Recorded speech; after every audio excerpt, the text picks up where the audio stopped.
জনগণ নির্বাচনমুখী হলে কোনো ষড়যন্ত্রই কাজে আসবে না। প্রধান উপদেষ্টার ঘোষিত সময় অনুযায়ী ফেব্রুয়ারিতে নির্বাচনের জন্য সব ধরনের প্রস্তুতি নেওয়া হয়েছে। সকালে গাবতলীতে বীজ ভান্ডার পরিদর্শনে গিয়ে সব কথা বলেন স্বরাষ্ট্র উপদেষ্টা জাহাঙ্গীর আলম চৌধুরী। বলেন, শুধু নির্বাচন কেন্দ্রিক নয়, সব সময়ের জন্য অবৈধ অস্ত্রের প্রবেশ ঠেকাতে কাজ করছে আইনশৃঙ্খলা বাহিনী। শনিবার রাজধানীর গাবতলীতে বাংলাদেশ কৃষি উন্নয়ন কর্পোরেশন বিএডিসির হিমাগার, কেন্দ্রীয় বীজ পরীক্ষাগার ও সবজি বীজ প্রক্রিয়াকরণ কেন্দ্র পরিদর্শনে যান স্বরাষ্ট্র উপদেষ্টা জাহাঙ্গীর আলম চৌধুরী।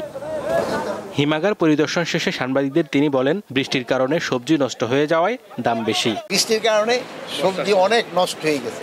এই সবজি নষ্ট হয়ে যাওয়ায় জিনিসপত্রের দাম সবজির দাম কিছুটা বেড়ে গেছে। সবজির দামটা বেশি, কিন্তু আলুর দাম কিন্তু একেবারেই কম। যারা আলু যে কৃষকরা করছে তারা কিন্তু এবার একটা বিরাট লসের ভিতরে আছে। এক প্রশ্নের জবাবে তিনি বলেন, প্রধান উপদেষ্টার ঘোষিত সময় অনুযায়ী জাতীয় নির্বাচনের প্রস্তুতি নেওয়া হয়েছে। নির্বাচনের প্রস্তুতি যেভাবে নেওয়া দরকার আমরা ওভাবে প্রস্তুতি নিচ্ছি। আল্লাহ দিলে ফেব্রুয়ারি মাসে নির্বাচন করতে আমাদের কোনো ধরনের অসুবিধা হবে না। পলিটিক্যাল পার্টিগুলো যেন ভোটামুখী হয়ে যাবে, সেই সব দেখবেন এই সব কিছু কেউ কোনো বাধা দিতে পারবে না। এটা হলো জনগণ হলো আমাদের মেইন ফ্যাক্টর। স্বরাষ্ট্র উপদেষ্টা বলেন, লুট হওয়া অস্ত্র উদ্ধারে কাজ করছে সরকার। আগের তুলনায় এখন সীমান্ত অনেক বেশি সুরক্ষিত আছে বলেও দাবি করেন তিনি।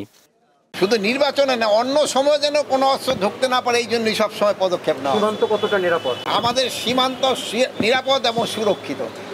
আমাদের জনগণও কিন্তু সাংঘাতিক সচেতন। পরে রাজধানীর দারুস সালাম থানার সার্বিক কার্যক্রম পরিদর্শন করেন স্বরাষ্ট্র উপদেষ্টা। হেদায়েতুল্লাহ, সীমান্ত, দীপ্ত সংবাদ, ঢাকা।